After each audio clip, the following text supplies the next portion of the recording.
tomorrow with. So I'm going to mute everybody just so you know, since there's quite a bit of background noise for most people, you know, stuff that you don't think about, traffic in the background or whatever.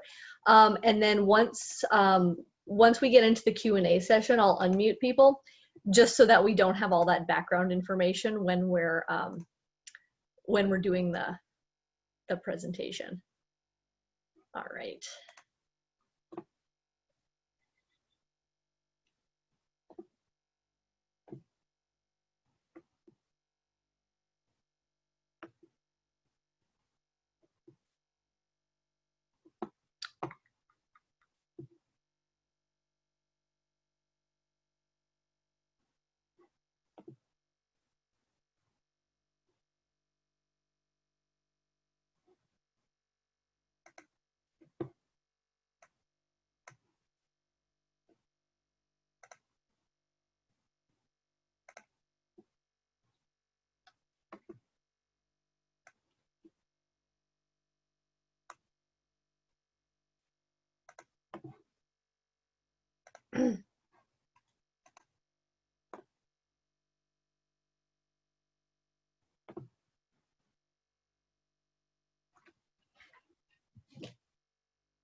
Hello.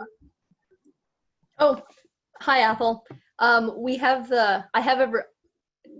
had most people muted so we don't get background noise from everyone. I'm going to keep everyone on mute for most of the meeting. All right. Yeah, we'll pull people off mute once we get to the Q&A, just so we can't hear people's kids or dogs or traffic in the background, as it often goes. Okay, I just didn't know whether you could hear me or not. I can, yeah, for sure. Okay, thank you.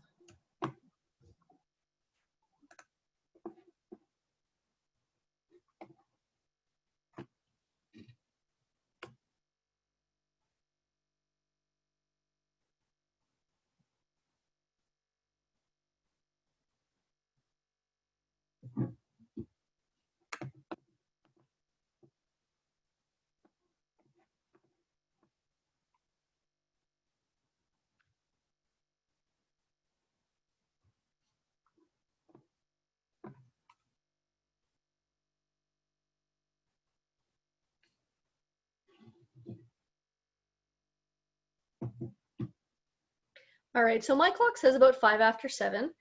So we're gonna get going, and if anybody else joins us, they can just jump on at wherever we are in the presentation. So thanks very much for joining us tonight, everyone. Oh, there we go. So this is the second of the 2 community consultation meetings that we're holding. So we had one last Thursday and then the one tonight as well. These are the same content. So if you were here last Thursday, it's the same thing. We're going over the same slideshow.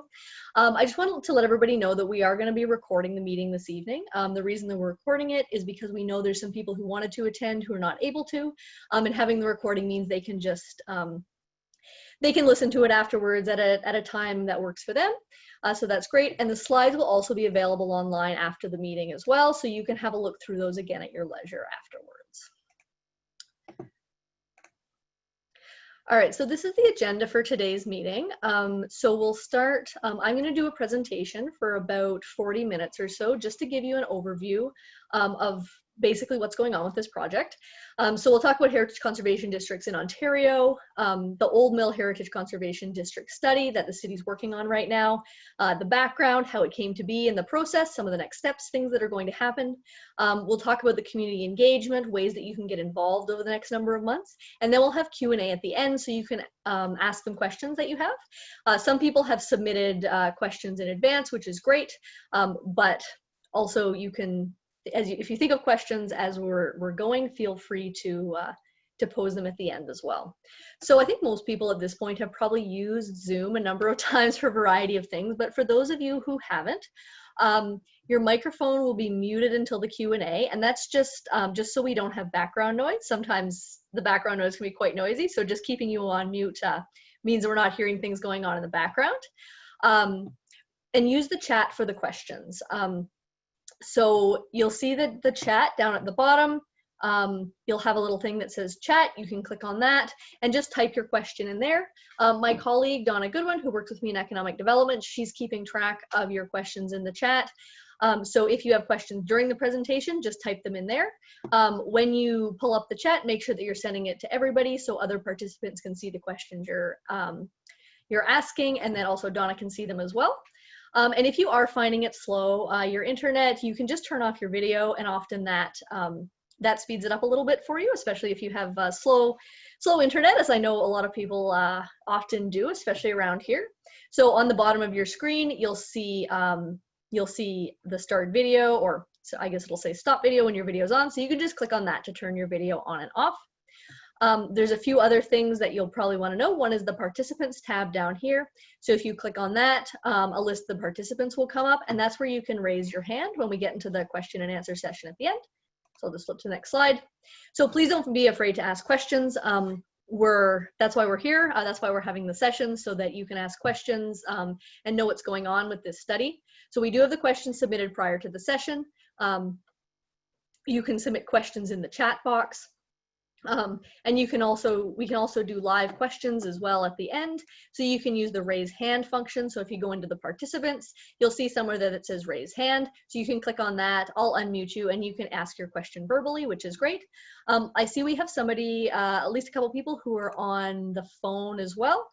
So I'll touch base with you as well, since I know you don't have access to some of these things, so that if you do have questions at the end, you can ask them as well. All right. So we'll just start with an overview about conserving cultural heritage.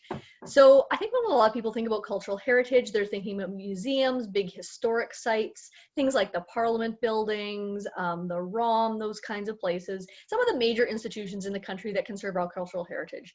And those are all really important. However, cultural heritage is really everywhere in our day-to-day lives. So it reflects the history and the values of our communities, and it helps define us, who we are, and what we want to keep, share, and pass on to future generations. So it can take so many different forms, everything from the big, huge things that you think of when you think of, oh, history and heritage, down to everyday things like our houses, things that have been passed down to us. So we have things like built heritage, so that's buildings, structures, our neighborhoods, cultural heritage landscapes. So neighborhoods are definitely an example of a cultural heritage landscape. Also things like battlefields, cemeteries, farm landscapes. So we have lots of those in Kawartha Lakes, of course. Natural heritage, which has to do with various aspects of the natural world that we as humans interact with. So in this particular area, the Scugog River is the big natural heritage thing I think people would normally think of. Archaeological sites, so we have lots of those in Kawartha Lakes, and those are both from Indigenous archaeological sites, as well as some archaeological sites from our earlier history, as in Lindsay, so early settlement, early communities. So we have a wide range of those as well. Cultural heritage resource collections, and I think this is something people often think of when they're thinking about conserving cultural heritage. So museum or archival collections. So in our community, we've got the Old Jail Museum. In some of our other communities in Kawartha Lakes, there's Maryborough Lodge, the Boyd Museum, a Settlers Village. Those are those kind of cultural heritage resource collections we often think about. We also have intangible heritage. So that's the kind of heritage, different practices and cultural traditions that are passed on. Those run a huge range of things. So anything from dance to music to things like building boats or making jam or sewing quilts. Those are all some of the intangible heritage things that we have in our communities. And cultural heritage can be movable or immovable. So you think about artifacts; those are definitely some of our movable cultural heritage assets, but we also have immovable things like the buildings, our cultural heritage landscapes. And you can see here the canal locks in Lindsay, so that's just a picture I pulled out of our archives, and there's so many different cultural heritage features going on, and a lot of those are still in place today. So heritage conservation districts are a method for conserving our cultural heritage landscapes, which are themselves some of our cultural heritage that we have here in the province. So a conservation district is an area, neighborhood, a group of buildings or features, or a landscape which has heritage value because of its interrelated elements. And a conservation district, it's designated under Part 5 of the Ontario Heritage Act, and that's a specific planning tool that the province has put in place for municipalities to help manage change happening within their communities, so that the change that's going on, and I think we see that especially now as we face increased growth in Lindsay and in other areas of Kawartha Lakes, so that that new growth and change enhances and complements an area's unique character. So an HCD designation enables the council of a municipality to manage and guide future change in the district through the adoption of a district plan. These district plans, which are put in place for all new heritage conservation districts, they have policies and guidelines for conservation, protection, and enhancements of an area's special character. And the significance of a conservation district isn't necessarily just the buildings that are there. It can also include important vistas, views, spaces within the district, the way that people use those spaces, some of the stories that go along with those streets and landscapes. And really, it covers the huge range of cultural heritage that is present within our villages, our neighborhoods, and our downtowns. So in Ontario, we've been designating conservation districts since 1980. The first one was Meadowvale Village in Mississauga, which was designated in 1980, and that was the first conservation district in Ontario. And shortly after, a second one was designated in Kingston. So quite a number of our communities have designated them in the past 40 years, which has been quite a long time in terms of heritage conservation district development in Ontario. So at the moment, there's 134 approved heritage conservation district designations, and that's of August 2020. And many more conservation district studies, plans, and guidelines are currently underway across the province. So these include residential areas, historic areas, industrial and military complexes, and our variety of downtowns.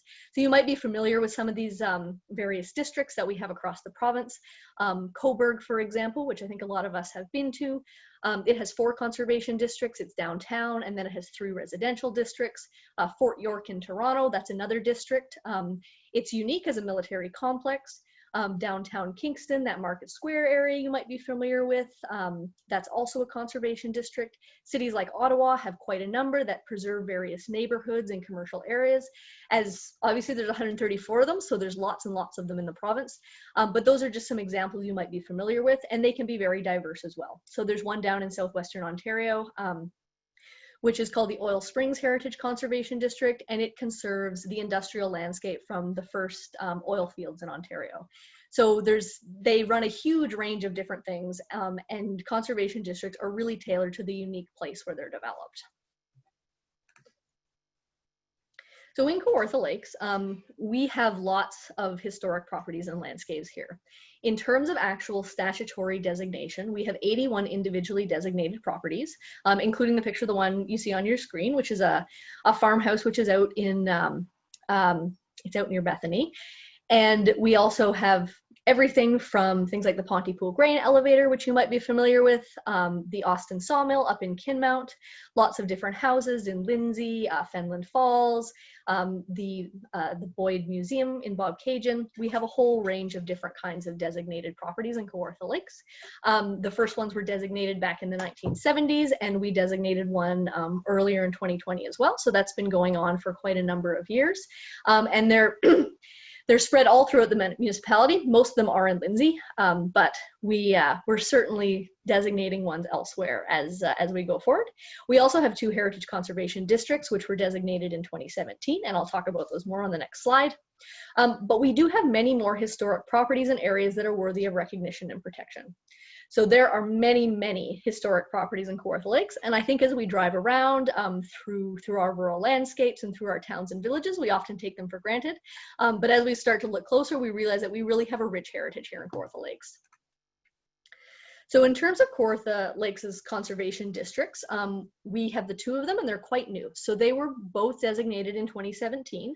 The process to start designating them started around 2015 and went for about 2 years. So the two of them, there's one in downtown Lindsay. So that includes Kent Street and then the side streets and then down to Russell Street as well. So there's that, it's that downtown core area in Lindsay. And then Oak Street in Fenland Falls, which is that residential street that runs along the canal, and it terminates at Maryborough Lodge. So it's a very small district. There's only about, I think there's 14 properties in there, whereas the downtown Lindsay one is much bigger. There's about 140, 145 properties in that. So they can range in size, and we have these two ones that we developed at that time. Okay. Oh. Oh, there we go. All right, so one of the questions that people ask quite a lot is why do we designate conservation districts? So at the core, it's a conservation district designation is statutory protection for important historic buildings and landscapes. So this designation is a tool that municipalities use to help conserve these important landscapes which exist in our communities. However, what this does is it creates a localized plan for growth and development, which centers on preserving and enhancing heritage attributes. So each conservation district that's created, an individualized conservation district plan is created for that neighborhood, which points the way to how this area is going to grow and develop over the next 5, 10, 20 years. What do we want to see our community grow into? How do we want to see it develop? And what important things about our neighborhood and community do we want to see preserved for future generation? So part of this, this plan that's created includes design guidelines for construction and development. And particularly in areas like Lindsay, where we're starting to see increased growth from people coming out of the GTA, wanting to settle in our area. As we see increased density, having these design guidelines for construction and development really helps us guide that growth and change that's going to be happening in our neighborhoods over the next 5 to 10 years. It introduces an approvals process for change and new construction based on that Heritage Conservation District plan that I mentioned. It helps enhance streetscapes and those attractive neighborhoods that we all value. And it also enhances local culture, vitality, and pride of place. So the little cartoon that I have on the screen here, this is, I mean, it's supposed to be a bit of a funny cartoon there, but it's one of the reasons why we designate conservation districts. So you can see there's 2 historic buildings and a gigantic building in the middle that really does not fit in with the character of that historic place. And this is one of the big reasons why we designate conservation districts, so that those special things that make the neighborhood that you live in, somewhere that you want to live, are conserved. And when new construction or new development happens, things like this cartoon on your screen are not happening. Something which I think we'd all agree is not always what we want to see in our residential areas. So in Ontario, all conservation districts have some very similar characteristics, even though they're all unique.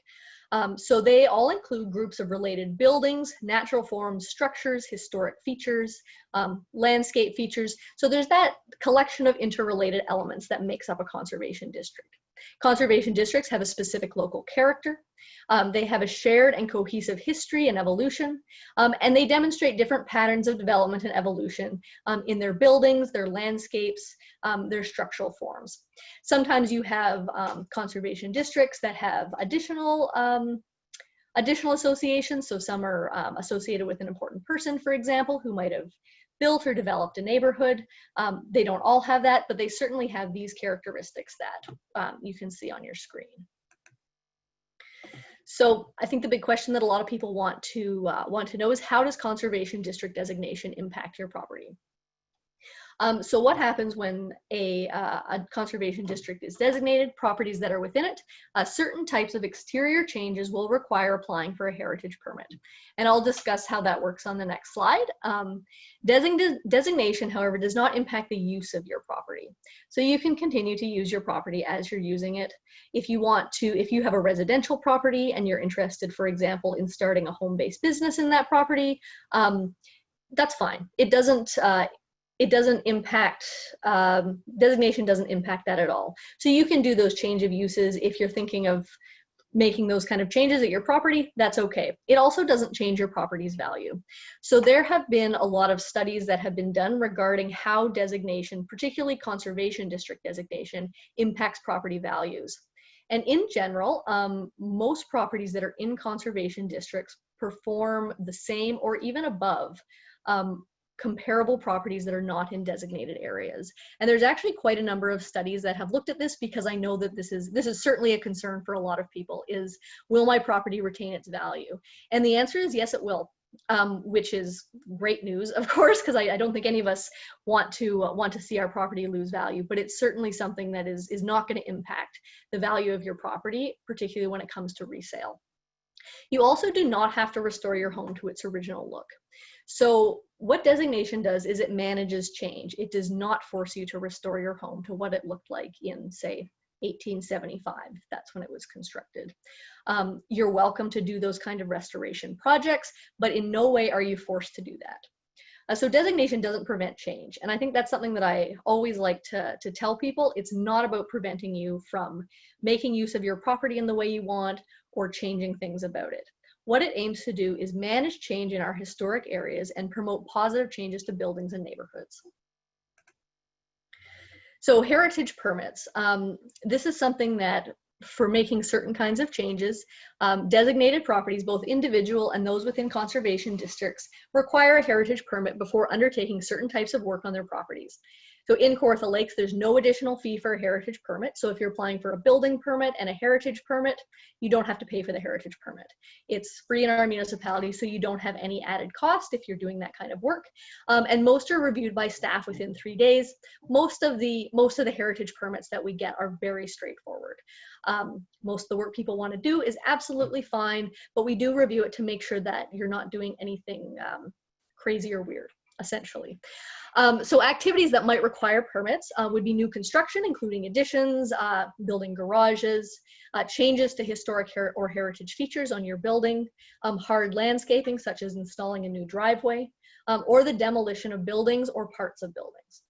However, there's lots of activities that don't require permits. And these are the kind of things that homeowners usually do on a regular basis. So things like routine maintenance, if you need to do painting, so you need to repaint your porch, you can go ahead and do that. Gardening, absolutely fine. Installing, taking down eaves troughing, once again, does not require a permit, and any interior changes. So if you want to go in and install a new kitchen, you do not need a heritage permit for that. You can just go ahead and do it. It's not a big deal. The goal of the permit process, once again, isn't to prevent you from making changes to your property, but rather to ensure that the attributes that make the district important are preserved and enhanced. So the design guidelines, which guide this permit process, they're created as part of the development of the Heritage Conservation District Plan, and that's done in consultation with the community. So as we develop the plan, you have the opportunity to provide input to see what kind of things you want conserved in your community and what those heritage attributes are that you think are important. So we have a number of, So one thing that I do want to bring to your attention is that we have financial incentive programs for designated properties within the municipality. So this includes both individually designated properties and properties in heritage conservation districts. So owners of properties in HCDs are often eligible for different grant programs to assist with their restoration projects on historic properties within designated districts. So at the moment, we have grants for heritage properties through our $1 Million Makeover program. So if you want to do a restoration project, the city has money to help you out with that, and you can apply to our grant program. This program was developed to implement our strategic community improvement plan, and the community improvement plan is primarily aimed at business owners. So most of our grants are for commercial businesses and properties within Kawartha Lakes, except for our heritage grants. So our heritage grants are also available for residential property owners. So if this all or part of the Old Mill area was designated as a district, you would be eligible to apply for these if you were doing restoration work on your property. From time to time, other financial incentive programs, grants or loans or different tax programs sometimes come up from different levels of government. At the moment, this is the only program that we're offering, but those change over time. So usually there's some kind of financial incentive program for heritage property owners to do some of that restoration work they might want to do. All right, so getting into the Old Mill Conservation District study itself. So I'm going to give you some background here, just how it came about and why we're doing it and what we're going to do next. So this study, it was initiated by council in June 2020, so just a couple of months ago. And the goal of the study is to study the Old Mill neighborhood to see if all of part of this area should be designated as a heritage conservation district. So at the moment, none of the properties in this area are designated. They're only being looked at to see whether or not some of this area should be a conservation district, all of the area should be a conservation district, or if none of the area should be a conservation district. And that's going to be the recommendations coming out of this study. But we don't know that until we do the study itself. So how did this whole thing come about? So this process has actually been ongoing for a couple of years. So this just didn't come out of the blue a couple of months ago. We've been working up towards this for quite a while. So when the Downtown Lindsay Conservation District study was done, this neighborhood was identified as having historic value and having the potential for a study to take place in it. In 2018, a delegation by some local property owners was made to council requesting that the area be made into a district. So council sent that back to staff and asked staff to examine whether or not this was something that should take place and what the process for that was. So staff examined the area and recommended that it had enough historic properties and quite a bit of local history that it made sense to study it as a potential district. So staff took this recommendation to our Municipal Heritage Committee, and they recommended to council that a study be initiated in this area. And then council authorized this study in June 2020. So we've already had a bit of a road to get here, and now that study has been initiated by council, we can start doing things like really researching the history of the area and doing this public engagement that we're doing with you tonight. So there's a number of steps to designate a conservation district in total, and I'm just going to go through them with you so you know sort of how this path goes from identifying a potential area all the way down to designation. So the first step is that initial identification. So members of the public, staff, the Heritage Committee, council, anyone can say, I think this area should be studied as a district. A bit of background research is done, as was done for this area, and staff take that information to the Municipal Heritage Committee.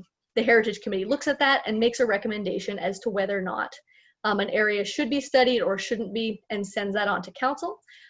Council gets that recommendation from the Heritage Committee and endorses starting the study. Once council does their endorsement, the conservation district study phase begins. Usually that takes about 9 to 12 months. So from when council says, yes, let's do the study, from when the study is presented to council, we usually say that's going to be about a year for that to do. So the study is what we're doing right now, where we're looking at the area, and throughout that we have public consultation. So most studies have a number of public consultation touch points throughout them, and we're going to be having more than just this one tonight, right throughout until we're done the study. After all that's complete, the study is presented to council. Council has a look at the study and its recommendations and decides whether or not they should continue on with creating a heritage conservation district plan for all or part of the area. If council decides that that's what they want to do, it goes on to the plan phase. And that often takes about 6 to 9 months. Sometimes it takes a little bit longer depending on the complexity of the area. And once again, there's public consultation throughout the plan phase, so community members can have their input, ask questions, and make sure that the plan is really suitable for their neighborhood. Once that plan is complete, it goes back to council, and council can designate the area as a district. All in all, this process usually takes a couple of years. This doesn't happen overnight. It's a while, just so we can get all that information we need, make sure the community is engaged, and that we can really thoroughly look at the area and the merits for designation. So these are the study boundaries here, and you'll all have gotten those in the public notice that you were sent. So you can see that it's kind of a rectangular area. So we have Durham Street to the east. We have Durham Street east to the south, Lindsay Street south to the west, and then the Scugog River on the other two sides. You'll notice there's a little bit of a jog along Lindsay Street, and it excludes a few properties. I've had a few questions about that, and the reason for that is because those 3 properties are already designated as part of the Downtown Lindsay conservation district. So properties can't be in more than one district. So we've had to exclude them just because they're already in another district. That's the only reason why those are out, essentially. So the reason this area was blocked off as it was is that it's the bottom quadrant, the bottom west quadrant of the Purdy land grant, which is a large land grant that was made in Ops Township in the late 1820s. So lots 20 and 21 in Concession 6 in Ops Township was given to William Purdy, an American settler, and this is the bottom quadrant of that. And this is the area where most of the activity in his land grant took place in the early 19th century. So building off of that, a little bit of history about the local area. So this study area is the oldest area in Lindsay. So this is the first area where there was settlement in what's now Lindsay, with the Purdy's Mill established between 1828 and 1830. Settlement grew up around the mill site. So a town, the mills came about, and a small town started building up there as people were attracted to the mill. They came to grind their grain. People built their houses there. They had some small businesses. This residential area was eventually incorporated into the town of Lindsay when it was created in 1857. And it continued to grow in the late 19th century as a residential neighborhood with a lot of industrial development along the river. So I've got a few graphics here for you that you can have a look at. So this is a picture of the study area in 1857. This is from a bird's eye view map of Lindsay that was done at that time. And as you can see, a lot of the development is in the northern part of the study area. So you can see along Rideout Street, along Kent Street East, along the river. You can see that St. Mary's Church is there, and the St. Joseph Convent. And the people are slowly starting to build houses on those southern blocks as well. So the development is slowly moving south in the middle of the 1870s. One of the most prominent features, as you can see here, is the Lindsay Old Mill. So this is obviously something we're all very familiar with, since we see it very prominently on the river in Lindsay today. And these are just some older pictures of it before the fire that happened a number of years ago, quite a number of years ago now, when that fire happened. The other big important property I think everyone would recognize in this area is the St. Mary's Church precinct. So we have St. Mary's Church itself, as well as its associated buildings. So the former convent, which is no longer there, unfortunately, as well as the parish rectory is there as well. And these are a couple of pictures you can see. The one is prior to the steeple being put on St. Mary's, which dates it back I think into the 1880s is when that picture was taken. And you can also see, this is an image of towards the church and convent around 1880. And you can see some of the development that's springing up around the church at that time, and how the neighborhood is slowly developing there in the late 19th century. So the conservation district study itself, it'll be structured into some very specific areas. Most conservation district studies are set up the same way. We have a number of provincial requirements that we have to fulfill in order to provide recommendations to council at the end of the study. So it'll have a history of the area, a property survey and inventory, a discussion of local policy context, a discussion of community engagement and the feedback that we're receiving from you, and also recommendations and proposed boundaries. So those recommendations are, should it be designated effectively, and where should those boundaries of the designated area be? So the first thing, one of the first things we do is we do a comprehensive area history. So this starts from pre-settlement, so looking at how First Nations use the area, because we know there was quite a bit of First Nations activity in this area prior to the land grant being made to William Purdy. And it goes all the way up to the present day. So looking at the development of the mill, the development of the residential neighborhoods, the growth of some of the industries in that area, and then how that everything came about all the way up until 2020. So we'll look at some of the general patterns of settlement, where people moved first, how the blocks were developed, important events that happened, some of the key industries, and that's particularly important for this area because we know there was quite a bit of industry along the river, some notable residents who shaped the growth of the area, and major changes that happened that marked particular eras in the neighborhood's history. The next thing that we do that we always do early on in the study is a property survey and inventory. And this is a visual survey and documentation of each property in the study area. So essentially we walk around and look at every single property that is in the district so we know exactly what is there. So what we're looking at is we're looking at building styles, we're looking at height, we're looking at massing, decorative features, what kind of styles exist, cladding and material on the building, landscaping, and we're also documenting important views, natural features, and open spaces. So this is a comprehensive on-the-ground look at exactly what is in the study area. All the inventorying is done from the road allowance, so we're not going onto anybody's property. We don't have to access your lot.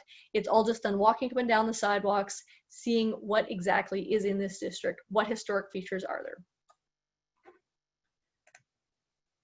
From that inventory that we do, we develop a character analysis. And the character analysis is effectively an analysis of how the area has evolved into what it looks like today. So we look for things like prevalent building forms, we look for dates of construction, we look for patterns of development, we look for different views, what kind of views exist to, from, and within the district, what kind of routes are there, where do people drive, where do people walk, how do people move throughout the district, and also natural features. So what are those key natural features that there are within the district? So things like canopy, the river, open spaces, those are all some of the natural features we're looking at. And from that character analysis, we often develop a lot of maps, and what those maps do is they give us a visual interpretation of what the district looks like and how it has evolved. So you can see on your screen here we have two maps. This is from a study that was done in Peterborough. So one, you can see building massing, and you can see some patterns here, how the massing in this particular area is, and they're pretty much all single detached houses, which I think it is for our study as well. Below it, you can see a map of houses with porches and verandas within the study area. So what kind of exterior spaces do people have on their properties? And here's another map from that same study where they're looking at building style. So you can see that there's a huge concentration of the same kind of building style within this area. And these are visual cues where people doing the study can look at it and see, oh, this area has a lot of Edwardian houses. There's some clear patterns of development within this area. And different maps can give you different ways to analyze the character of that area, and that's why we do those property surveys. So we've got all that data and we can start looking at it in this analytical way. So the next thing that we do is a policy analysis. And this is usually the dry part of the study for most people, but this is an analysis of city policy, federal and provincial legislation, and their relationship to the proposed development and designation of a conservation district in this area. So we look at the Ontario Heritage Act, which is the primary piece of heritage legislation in Ontario. How does the district fulfill what the Ontario Heritage Act requires? We look at the provincial policy statement and the Planning Act, and are we fulfilling our obligations as a municipality with regard to conserving cultural heritage with what the province is telling us to do? The growth plan for the Greater Golden Horseshoe, this is something that we do have to deal with in Southern Ontario. So we in Lindsay, we're in the outer ring of that growth area in the Golden Horseshoe. And so there's different planning policies that are given to us by the province that we have to make sure that any plans that we're putting in place adhere to. Our own official plan in Kawartha Lakes. So does our official plan support the designation of districts? Our zoning bylaw to make sure that our zoning bylaw fits with what we're trying to do, our cultural master plan, which also guides a lot of our cultural heritage development. There's a whole bunch of other policies that we look at as well, but this is just an area where we see whether or not any policy changes do need to be made in order to designate this district, and whether or not our overall planning and growth guidelines support the designation of a district in this area. The next thing that we look at is what the boundaries of the conservation district should be. So this is a recommendation that we're required to have under the Heritage Act. So if we do designate it, what is that area? So in order to look at boundaries, we look for patterns of development, we look for concentrations of historic properties, natural constructed barriers, and a cohesive historic landscape. And that's the reason why we do that character analysis, so we can see where those boundaries could be. So when you're doing a district study, the study boundaries and the eventual conservation district boundaries are not always the same. In fact, they usually aren't. One of the reasons people often have larger study boundaries than the eventual district is. The reason for that, it's easier to scope down than it is to say, hold on a second, this district is actually way bigger than we originally thought. So in this next slide, so you can see here that study area and eventual designation of a conservation district are not always the same. So this is a conservation district that's in development in Toronto right now. And you can see the study area on the left. It's much larger than the proposed conservation district on the right. So this large triangular area has been cut out of the study area as just not suitable for district designation. And I've had a look at this study, and the reason that they cut it out is the property forms in there did not match with what was in the rest of the district. They didn't reflect the wider patterns of development, so they were deemed as unsuitable for being designated as part of that district. And this is one of the things we try to figure out in the study is what part of the area should be designated. So the final study will contain a number of recommendations. So that big one that I just mentioned, should all or part of the area be designated? That's the big question that we need to answer and that we're going to go to council with when the study is complete. What should those boundaries be? Should it be all the area? Should it be part of the area? Is it a small part? Is it a big part? What's the historical significance of the area and the objective of designation? So essentially, what are we trying to conserve? And what changes will be required to municipal policy in order to facilitate that designation. So those are sort of the 4 questions that are going to be answered in the final study, and that's what council will be looking at when they make their decision as to whether or not to proceed with a district plan and eventually designation. All right, we'll move on to the community engagement and getting involved. I'm just going to grab a quick drink of water before we do. All right, so community engagement is a really important part of a conservation district study, and we'd really like you to get involved. So I can do all the historical research, all the property surveys in the world, but I really have no idea what the lived experience of being in that district is without actually living there. So people who live in the area are a really important resource. So we want you to get involved. We want your input. We want you to participate in this study. So we know what you're thinking, what kind of things you value in your neighborhood, and what things you want to see preserved for the long term. So we have a few things where you can join in. So we've got some surveys that you can have a look at. You can help us do historical research. You can help us with a canopy survey that we're going to undertake, or you can participate in the community advisory group.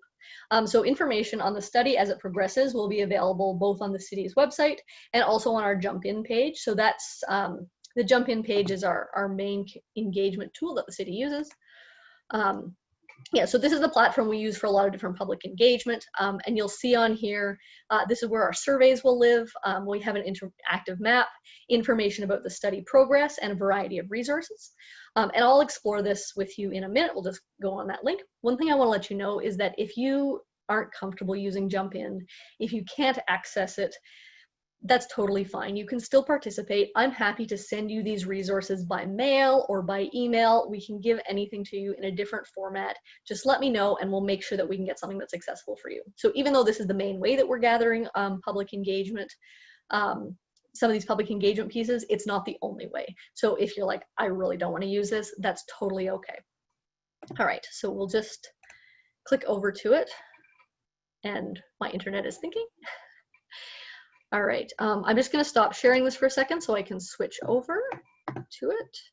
Share screen. Jump in. Come on, jump in. Okay, there we go.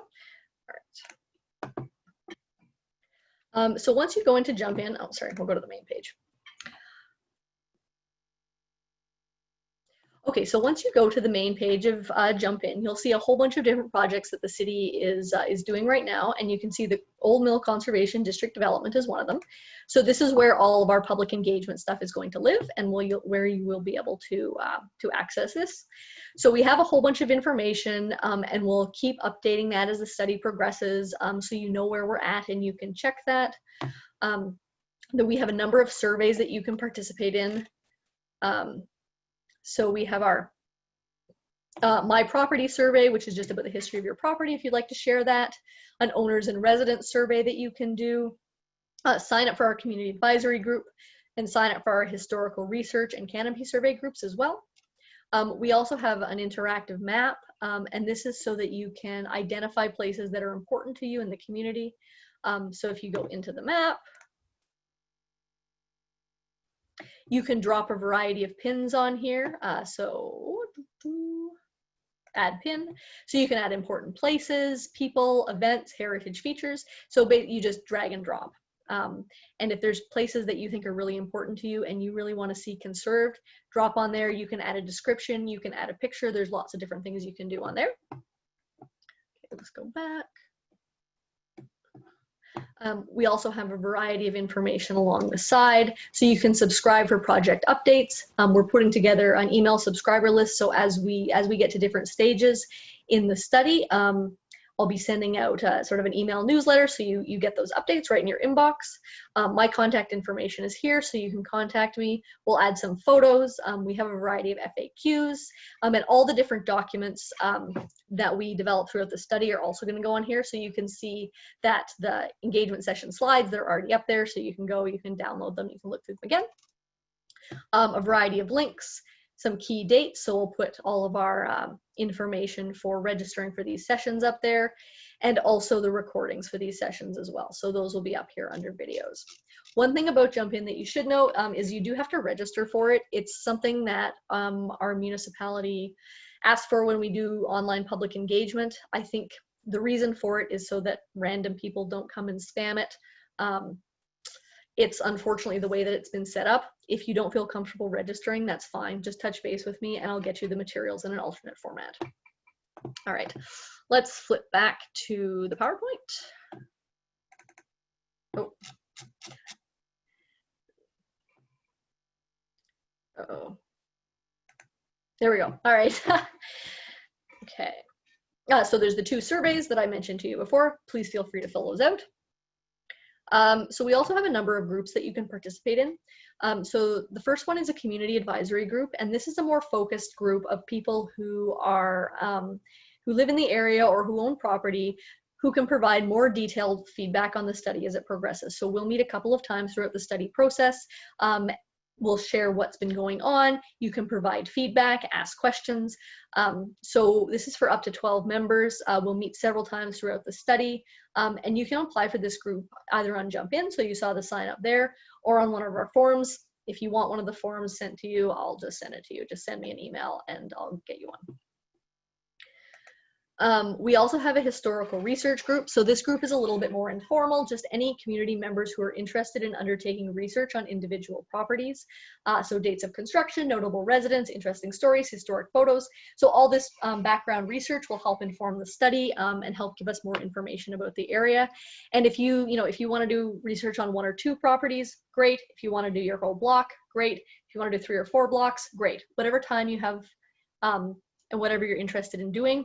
If you haven't done a lot of historic research before, that's also okay. We can guide you through that process and get you started.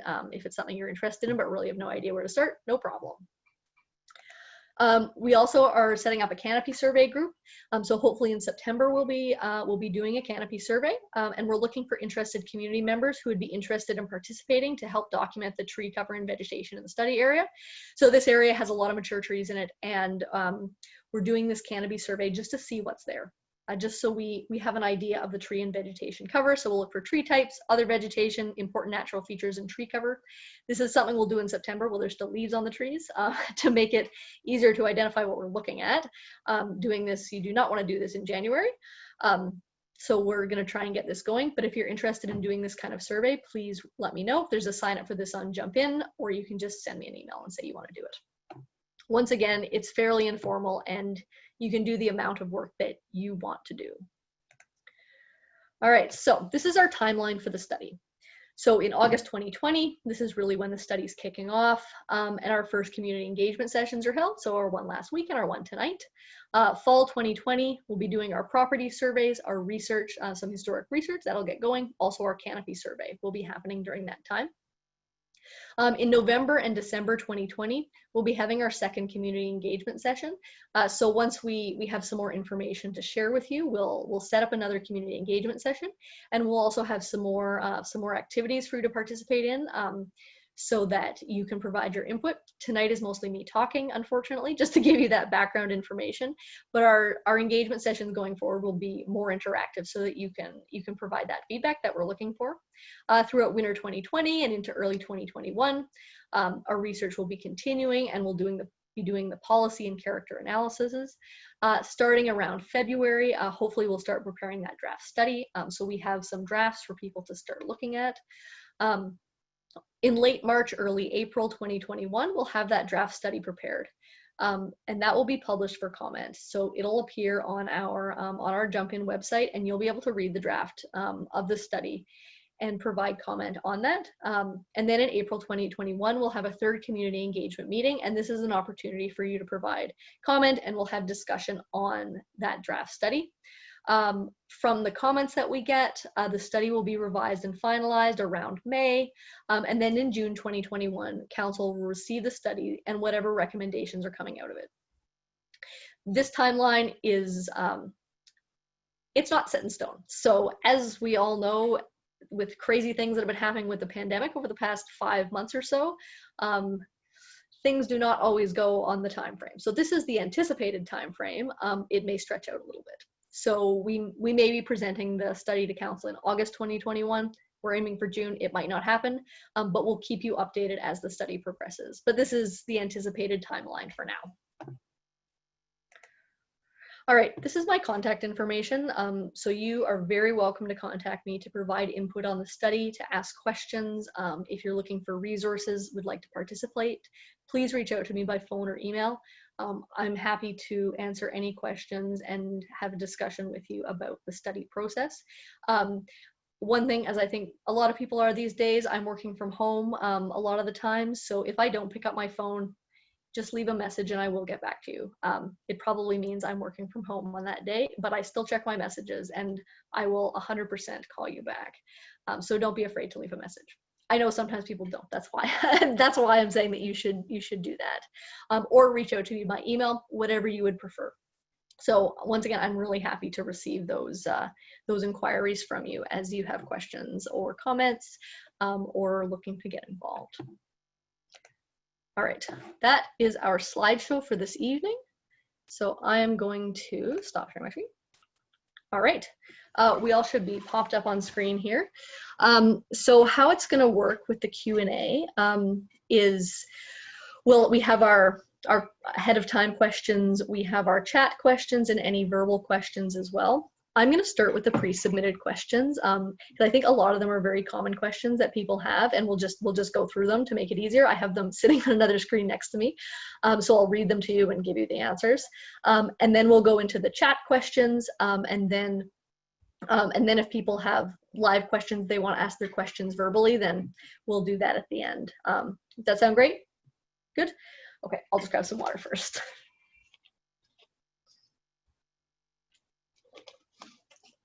All right, so the pre-submitted questions we have here. So the first one is, if my area becomes a heritage district, does that mean my house is a heritage house even if my home isn't very old? So we've had a number of sort of variations on this question. So if the area becomes a district, the whole area is designated under the Heritage Act. That being said, in the plan, we identify properties that are historic and properties that are not historic within the district. So we call these contributing and non-contributing properties. And the rules are different for contributing and non-contributing properties. So if you live in an area that's full of houses from the 1880s and your house happens to be built in 1970, your house is a non-contributing property to that district, and we don't ask the same things from you for those non-historic properties in historic areas. So the next question is, if my house or area becomes heritage, will my property taxes go up? So no, your property taxes will stay the same. Your assessment doesn't take designation into consideration. It doesn't affect your taxes. Your taxes will stay whatever they are currently, and however the city does them in future. So the next question is, if my house becomes heritage, will my house be worth more? Not necessarily. As I mentioned before, there are some instances where the value of heritage properties goes up. Often people find that heritage districts are very desirable neighborhoods to live in. Part of the reason for that is that there are these development guidelines that are put in place to make it so that really crazy things cannot happen in these neighborhoods. There are those design guidelines, development guidelines in place, and that often makes neighborhoods very attractive, and it can make resale values of properties go up. It doesn't necessarily, but it can.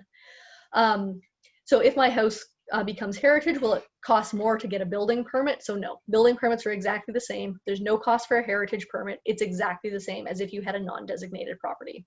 We don't charge extra for a heritage permit because it seems unfair to do that to people who happen to have historic homes. We are not going to make you pay more to get a permit. So am I eligible for grants under the Ontario Heritage Act? If yes, like what? So that would be, so yes, there are grants available that do become available from time to time. Most of those are municipal grants, so those are administered by the city. Right now we have the grants under our community improvement plan. As I mentioned previously, so you're, as the owner of a designated property, you would be able to access that grant funding, and sometimes other programs become available. When those do, we let our designated property owners know so that if they want to access those, they can. So if my window breaks and I need to change it, do I need to get a permit? And no, if your window breaks, that's maintenance, you can fix it. So maintenance is not something, or repairs, not something that we regulate. You can go ahead and fix broken items on your home. So what are the benefits of designation to us as homeowners? So the big designation is creating community design guidelines for your neighborhood. That is the major benefit for you as homeowners and as people who live within a neighborhood. So the plan that's put in place creates those community design guidelines that will guide future growth in your area. And it is very likely that that future growth is coming to Lindsay. We can see it with the new suburbs that are being built, some new apartment buildings that are being constructed in our community, and having those guidelines in place will mean that anything new that happens in your neighborhood is going to have some guidelines on it to make sure that it is compatible with the properties that surround it, including the one that you own. So the next question we have is, what is the future for the old mill? So at the moment, I'm not sure. But one of the things that I'd like to do as part of this study and plan development process is look at that. What do people in the community want to see that old mill be in the future? What kind of a vision do you have for it? And how do you think that the city can better use that facility? At the moment, it's very empty. And I think there's lots of ideas floating around as to how we can better utilize that asset in our community. So that's something I'd like to explore as part of this study. And any input that you have on that is awesome. So please feel free to let me know what your ideas for that are. Okay. Will designation affect my ability to modify my property? So yeah, you do have to apply for heritage permits. We allow you to modify your property. You can make those changes, but they do have to fit within those guidelines. The day-to-day things that you want to do, putting in a new garden, go ahead.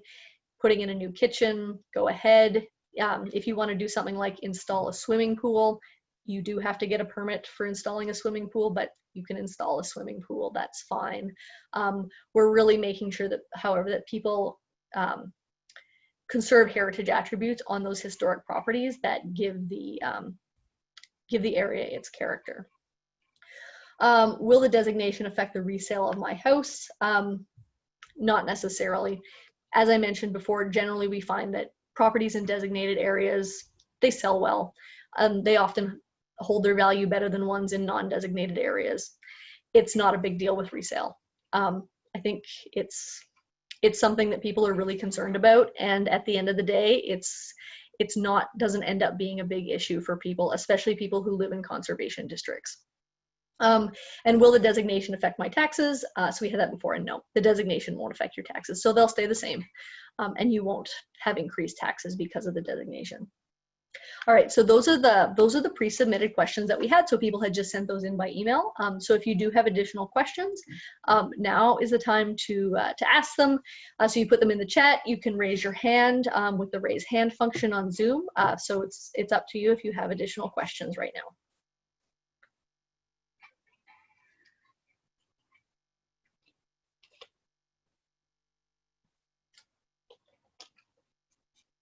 We'll give people a few minutes to think about questions that they might have and type them out. If we don't have questions, we'll wrap it up. But if you do have questions, feel free to ask them now.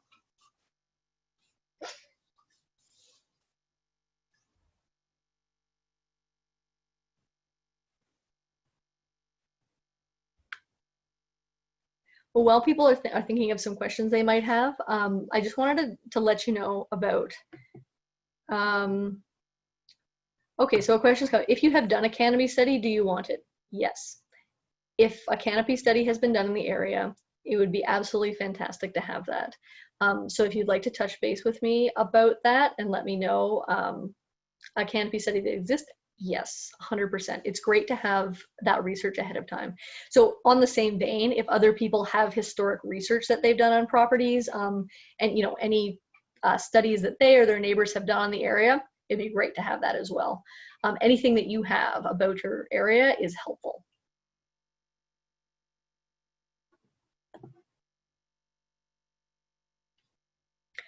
So just as I was mentioning, we are going to do our next community session, community engagement session in November, December, and we're hoping to have quite a bit of participation in those. I'm not sure what the format of that will take. Ideally, it'll be in person, but that will really depend on health and safety, which is obviously our #1 priority at the moment. But we'll be communicating with that to you closer to the time. I'm going to be sending out a notice to everybody in the mail. Are you able to share how many participants joined the August 13th meeting? Yes, but I will have to look it up. Just a minute. I can check.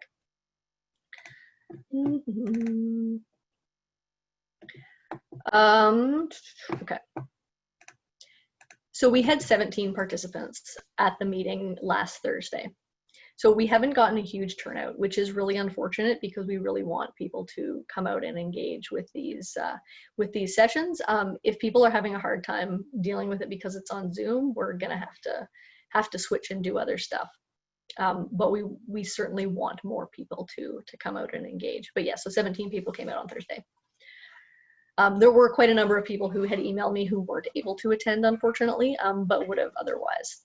So for our next session, we'll try and do something in person, but we'll be letting you know how that format is going to work closer to the time. So it'll be November when we touch base with you about that.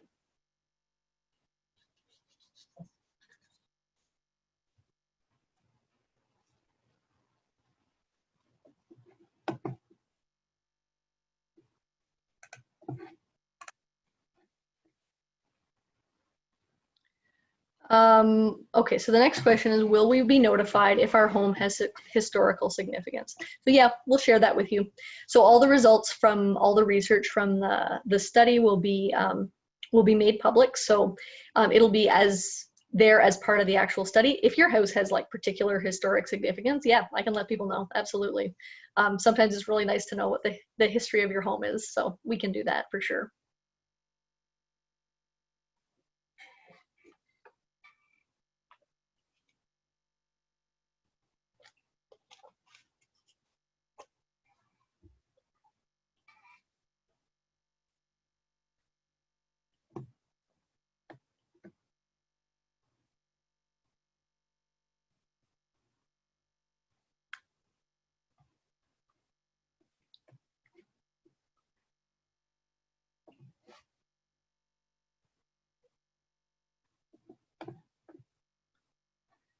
All right, well, thank you everyone for enduring the kind of awkward setup that is a Zoom consultation meeting.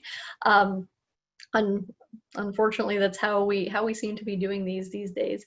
Are there any additional questions? We have a call in person. I'm just gonna unmute you If you have additional questions, let me know, just because you were on the phone and it's a little bit harder for people. Okay. Yeah, just wanted to check just to make sure.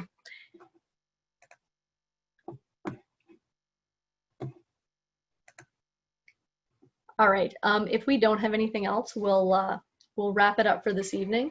So thanks very much for coming out. I really appreciate your participation, and I welcome you to participate in some of the other things that we're working on over the next number of months. For our next community engagement sessions, please invite your friends and neighbors to come out as well. We'd love to hear their input as the study progresses, and hopefully we'll have a little bit less of an awkward Zoom session next time. So thanks again. Have a great evening. If you'd just like to log off or hang up, that would be great, so I can just save the recording of this on the computer. Okay, thanks and have a great evening, everyone.